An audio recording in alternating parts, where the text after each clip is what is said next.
Hey indie game fans, May 2018 was one of the best months in indie gaming thus far, so much so that this video will actually feature a total of 14 games. Very briefly, the previously covered Runner 3, Fox and Forest, Floor Kids, and of course, Far Lone Sails are all excellent games, so do check out those videos for more information, but here are some additional honourable mentions. Wizard of Legend is a spell-slinging roguelite dungeon crawler featuring a wide variety of spells and the roguelite progression hook.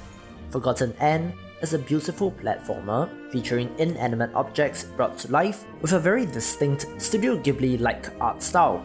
Omen Sight is a murder mystery which plays out like Groundhog Day, which also looks great. Bloodstained Curse of the Moon is an NES-style tribute to the old Castlevania games, which itself is a prequel to Bloodstained Ritual of the Night, the kickstarted project by Koji Igarashi, whose name has long been associated with Konami and the Castlevania series. And finally, Unforeseen Incidents is a point-and-click adventure game centering on a mysterious illness and the conspiracy that surrounds it.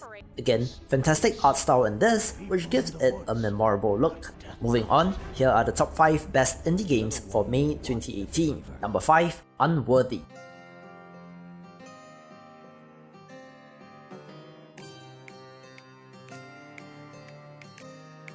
A monochromatic 2D Souls-like Metroidvania, Unworthy looks set to capture the hearts and minds of gamers. The punishing Souls-like difficulty can be a main attraction these days, and add in Metroidvania-style progression, and you have a very solid game which will hook players. Anecdotally, I've seen high praise for this game on Twitter by a couple of game developers, so plenty to get excited about. Number 4, Just Shapes and Beats.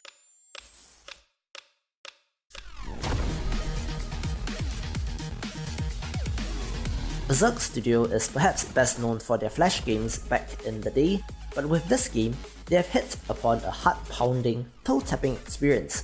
At its core, it is a bullet hell avoid 'em up where you have to dodge a myriad of projectiles on screen. Furthermore, the absolutely fantastic music is perhaps the key highlight of this experience, and as a big fan of chip-tuning video game music, this looks to be right up my alley. Number 3, Moonlighter. Till that day, when he decided that something was going to change.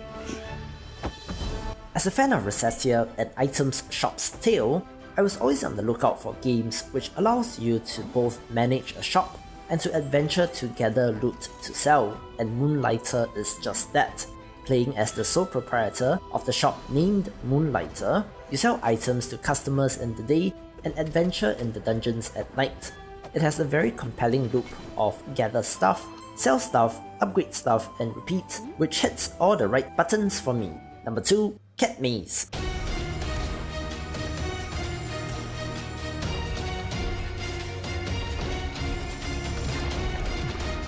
A Metroidvania inspired by Slavic legends, Cat Maze has been one of the more pleasant experiences that I have had this year. Instead of regular attacks, you have a variety of magical familiars for both melee and ranged attacks, and the world itself is quite extensive and large, filled with all your usual Metroidvania-style secrets and goodies. At number 1, Yoku's Island Express.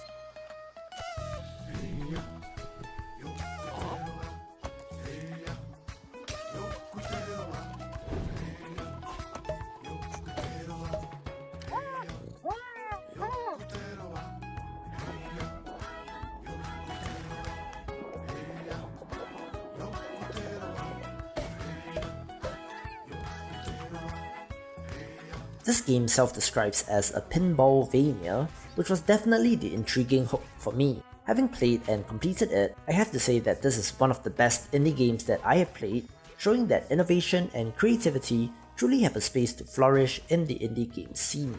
Combining a Metroidvania with pinball seems pretty absurd at the outset, but this game delivers on this promise to the highest level, since the core pinball physics is great, requiring a degree of precision, and the Metroid-style exploration and upgrades also delivers due to the design of the island. Like its tropical setting, Yoko's Island Express gives me that warm, fuzzy feeling, taking the #1 spot of the month. And this is my list of the top 5 best indie games for May 2018. Please subscribe to the channel, follow me on Twitter, follow my Steam curator, and check out the subreddit to keep up with the best indie games, and I will see you in the next video.